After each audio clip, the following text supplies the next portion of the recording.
नमस्कार, धन्यवाद सर। लगातार जो है 3 रोज से हम लोगों को जो है अपना समय दे रहे हैं और हम लोगों को जो है नॉलेज इन्हेंस कर रहे हैं।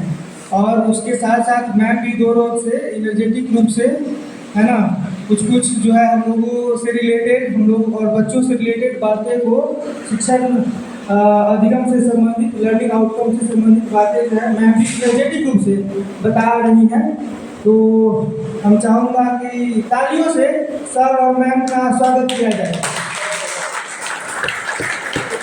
और मैं सुमन कुमार, +2 यादव उच्च विद्यालय विक्रम इंग्लिश बिगाड़ी बक्सर। और ये आज का जो मेरा टॉपिक है वो है लोकतंत्र में प्रतिस्पर्धा एवं संघर्ष, और सब्जेक्ट है राजनीति शास्त्र। और ठीक है सर, प्रकरण अपना लिखिए इस पर ब्लैक बोर्ड पर। Okay sir. ले लीजिए प्रकरण लिखिए। लोकतंत्र में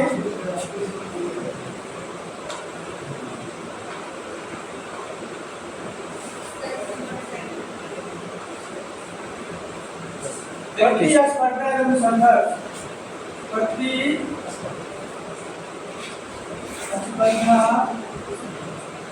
एवं संघर्ष एवं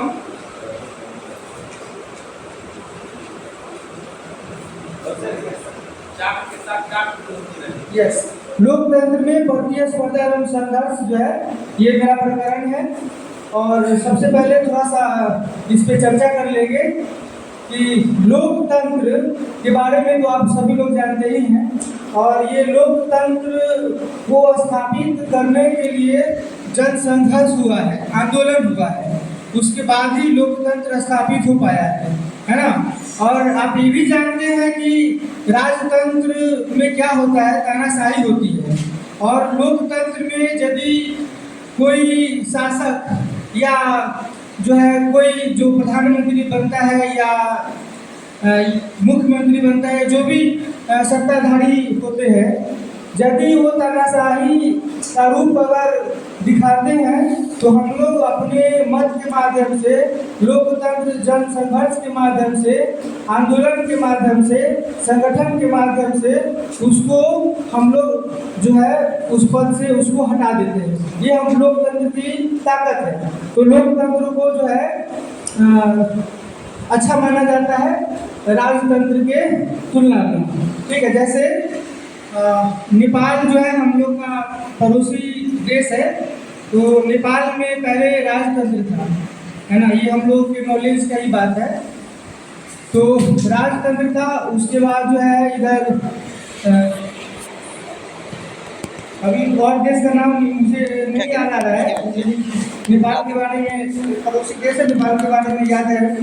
तो नेपाल में पहले राजतंत्र था, जो हम लोगों के नॉलेज में है। हम लोग जो पढ़ते थे 8-9 में पढ़ते थे, तो उस समय राजतंत्र था नेपाल में। ठीक है ना। तो नेपाल में भी जो है संगठन बना और जो है लोकतंत्र के लिए जो है नेपाल में भी आंदोलन हुआ और आज वहाँ भी लोकतंत्र है। और भारत में तो 200 वर्षों तक अंग्रेजों ने शासन किया। 1947 से पहले जो है लगभग 200 वर्षों तक शासन किया। और भारत का जो है आर्थिक रूप से, सामाजिक रूप से शोषण किया। और इस कारण से जो सोने की चिड़िया कहे जाने वाली भारत थी, वो उसका हमने जो है बहुत शोषण हुआ। हम लोग पहले से ही सोने की चिड़िया कहे जाते थे। 200 वर्षों तक जो है शोषण किया अंग्रेजों ने। सोच लीजिए, अभी हम लोग का जो ये रूप देख रहे वर्तमान में, यदि अंग्रेजों ने 200 वर्षों तक शासन नहीं करता, शोषण नहीं करता, तो न जाने हम लोग कहाँ से कहाँ होते। ठीक है ना। आज जो हम लोग ब्रिटेन के बारे में बोलते हैं, सुनते हैं कि ब्रिटेन विकसित राज्य है, विकसित राज्य है बोलते हैं ना।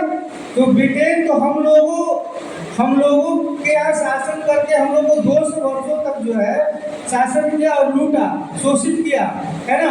और हम लोग को एकदम आर्थिक व्यवस्था भी जो है आर्थिक रूप से पंगु बना दिया, बहुत नीचे पैदान पर जो है ला दिया। लेकिन 1947 के बाद हमारे भारतीय जनता जो है, हमारे देश के नागरिक है ना, हमारी देश की शासन व्यवस्था प्रशासन सब लोगों ने मेहनत करके देश की आर्थिक स्थिति को सुदृढ़ किया और अभी हम लोग विकासशील देश की श्रेणी में आते हैं। तो आगे चलते हैं। मेरा जो अधिगम प्रतिफल का उद्देश्य है कि लोकतंत्र में राजनीतिक दलों के बीच प्रतिस्पर्धा और संघर्ष के बारे में छात्रों को जो है बताना है। लोकतंत्र में सत्ताधारी दलों को विरोधी दल मांगों और दबाव में संतुलन बनाए रखने की बात को बताना है ना। बहुत सारी बातें, बहुत सारा पॉइंट है। मैम ने बोली थी कि कम से कम 4 पॉइंट लिखना है ना। अधिगम प्रतिफल के उद्देश्य में अधिगम प्रतिफल के बारे में मैंने कम से कम 4 पॉइंट लिखना है। तो हमने मैम की बातों को ध्यान में रखते हुए 8 पॉइंट लिखा है। अधिगम प्रतिफल के उद्देश्य में भी 8 पॉइंट है और अधिगम प्रतिफल सबका मतलब 8 है, जितना पॉसिबल हो पाया है उतना मैंने लिखा है। तो अधिगम प्रतिफल का फर्स्ट है कि लोकतंत्र में कई राजनीतिक दलों के बीच प्रतिस्पर्धा और संघर्ष के बारे में छात्र जानते हैं। दूसरा है कि लोकतंत्र में सत्ताधारी दलों को विरोधी दल मांगों और दबावों में संतुलन बनाए रखने की समझ छात्र रखते हैं। लोकतंत्र में जन संघर्ष एवं प्रतिस्पर्धा की भूमिका की समझ छात्र रखते हैं। और सबसे जो ये पॉइंट है, मेन पॉइंट, उसको आप लोग नोट करिएगा। अगर कोई कहीं मिस्टेक हो तो उसको भी आप लोग ध्यान दीजिएगा। भारतीय लोकतंत्र में जन संघर्ष, ये मेन पॉइंट है मेरे नजर में। भारतीय लोकतंत्र में जन संघर्ष एवं प्रतिस्पर्धा के परिणाम स्वरूप चिपको आंदोलन का टाइम पीरियड आप लोग देख लीजिएगा। हमने 1970 से 80 के दशक का टाइम लिया है चिपको आंदोलन का। छात्र आंदोलन 1974, नर्मदा बचाओ आंदोलन 1980, आप लोग टाइम देख लीजिएगा।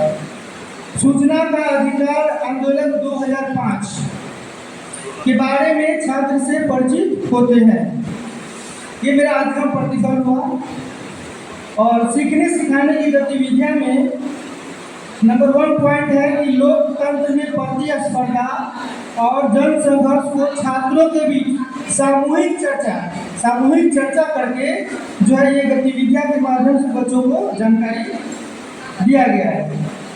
उसके बाद जो है विभिन्न राजनीतिक दलों, दूसरा पॉइंट है, एवं उनके चिन्हों से, जैसे राजनीतिक दल का होता है ना, प्रतीक चिन्ह होता है ना, छात्रों को अवगत कराने का मौका देते हैं।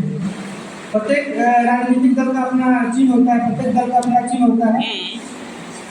लोकतंत्र में जन संघर्ष के कारण विभिन्न प्रकार के आंदोलन, जैसे छात्र आंदोलन, चिपको आंदोलन, जो कि विभिन्न एग्जाम में, विभिन्न कंपटीशन में भी पूछता है, नर्मदा बचाओ आंदोलन इत्यादि से परिचित होने का मौका देते हैं। विभिन्न आंदोलनों के कारणों से परिचित होने का छात्रों को अवसर देते हैं। और सारा भी पॉइंट है, सारा पॉइंट में पढ़ेंगे तो ज़्यादा टाइम लगेगा। तो उसके बाद अधिगम संकेतक है, छात्रों द्वारा संकेतक, तो सर लोगों ने, मैम लोगों ने बताए हैं कि छात्रों द्वारा ध्यानपूर्वक शिक्षक के निर्देशों को सुनना, ये जो ध्यानपूर्वक बच्चे जो सुन रहे हैं ये संकेतक हो जाएगा। छात्रों का सामुदायिक चर्चा में सक्रियता से भाग लेना, ये सक्रियता जो है ये संकेतक का काम करेगा। रोल प्ले में भाग लेना और ध्यानपूर्वक देखना, अगर बच्चे ध्यानपूर्वक कोई काम कर रहे हैं, पढ़ रहे हैं, लिख रहे हैं, समझ रहे हैं और देख रहे हैं, है ना, तो ये भी एक संकेतक का रूप हो जाएगा। संवेदनशीलता भी आ सकता है, छात्रों को दिए गए परियोजना को संवेदनशीलता से करना, ये भी संकेतक का काम करेगा, है ना। उत्साहपूर्वक जो है मानचित्र में देश को खोजना, ये भी जो है संकेतक का काम करेगा। और TLM टीचिंग लर्निंग मटेरियल में जो है मानचित्र के माध्यम से जो है लोकतांत्रिक देशों को दर्शाना, लोकतंत्र की ओर अग्रसर देशों को बोर्ड पे बताना, यानी बोर्ड हो गया, मानचित्र हो गया, ये TLM में आ जाएगा। डॉक्यूमेंट्री फिल्म दिखा करके, जैसे स्मार्ट क्लास हम लोगों के विद्यालय में है, तो डॉक्यूमेंट्री फिल्म दिखा करके भी ये भी TLM में आ जाएगा, है ना। रंगमंच, जिस रंगमंच पे बच्चे रोल प्ले करते हैं, ये भी जो है आपका TLM में आ जाएगा। चार्ट पेपर हो गया, ग्लोब हो गया, ये भी TLM में हो जाएगा। और जो है थोड़ा सा हम लोग एक दो चार क्वेश्चन भी आपस में कर लेते हैं, है ना, ताकि क्या उसको बोलते हैं अधिगम प्रतिफल निकल जाए। जैसे सूचना के अधिकार संबंधी कानून जो है कब बना? सूचना से संबंधी अधिकार कानून, फर्स्ट क्वेश्चन। तो इसका आंसर सर बोला जाए। बहुत अच्छा जवाब है सर का, 2005। आपका भी सर 2005। बहुत बहुत धन्यवाद सर, बिल्कुल सही आंसर है। उसके बाद जो है ये नर्मदा घाटी परियोजना किन राज्यों से संबंधित है? नर्मदा घाटी परियोजना कोई बताएंगे सर? बोला जाए। वेरी गुड सर, ताली बजाया जाए, तीनों सर के नाम की ताली बजाया जाए।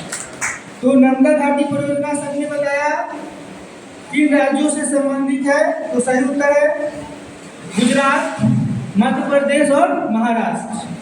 फिर नेक्स्ट क्वेश्चन है कि चिपको आंदोलन, चिपको आंदोलन के बारे में कोई सर बता दीजिए, कोई एक दो सेंटेंस कोई सर बता दीजिए।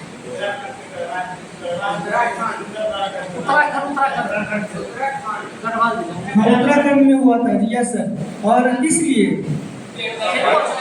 वृक्ष को बचाने के लिए। बहुत अच्छा, धन्यवाद। एक बार जोरदार ताली से सर लोग का स्वागत करेंगे। सर ताली में थोड़ी आवाज होनी चाहिए। सर आपसे ये कहना चाह रहे हैं कि नर्मदा बचाओ आंदोलन या सूचना का अधिकार लोकतंत्र से कैसे संबंध रखता है? ठीक है सर, अभी हम जोड़ रखी के उसके बाद फिर हम आपस में डिस्कशन करेंगे। अभी ज़्यादा टाइम ऐसे लग जाएगा। ठीक है ठीक है ठीक है।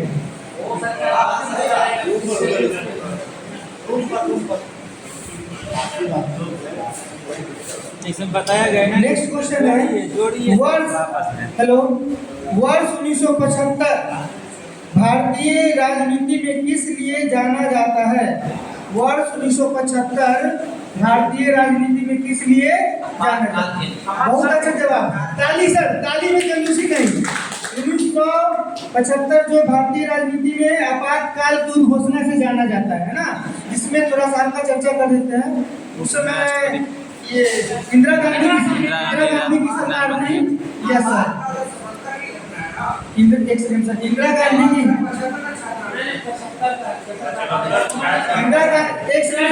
प्लीज आज हम लोग डिस्कशन कर लेंगे।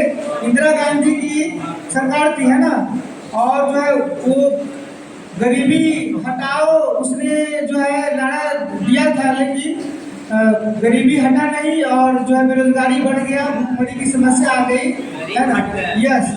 तो इस कारण से जो है ये बिहार में जयप्रकाश नारायण के नेतृत्व में जो आंदोलन हुआ था, इस सरकार को हटाया जाए, है ना।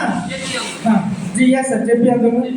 तो और बिहार में ही नहीं, मतलब पूरे राज्य में जो अलग अलग नेतृत्वकर्ता के माध्यम से आंदोलन हुआ, और जिस कारण से उस सरकार को जो है ये कांग्रेस की सरकार थी, तो उसको जो है मतलब हटाया गया।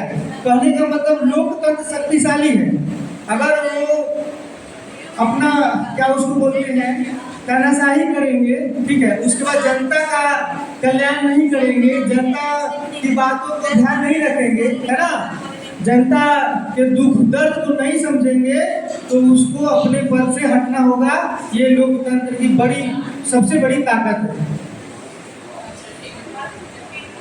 ये तो हम चर्चा के दौरान बोल ही दिए कि बिहार में संपूर्ण क्रांति का नेतृत्व किसने किया? जयप्रकाश नारायण ने। चर्चा के दौरान हो गया, आप लोगों को जानकारी भी है। फिर नेक्स्ट क्वेश्चन है कि भारत में हुए 1977 में आम चुनाव में किस पार्टी को बहुमत मिला?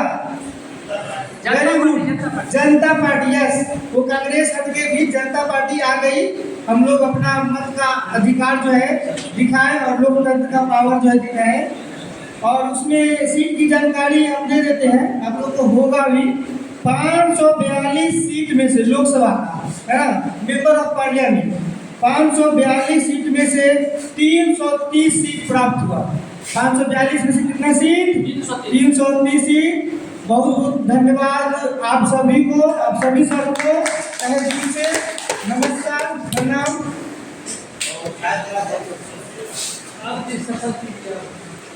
अभी 2 मिनट रुकेंगे तब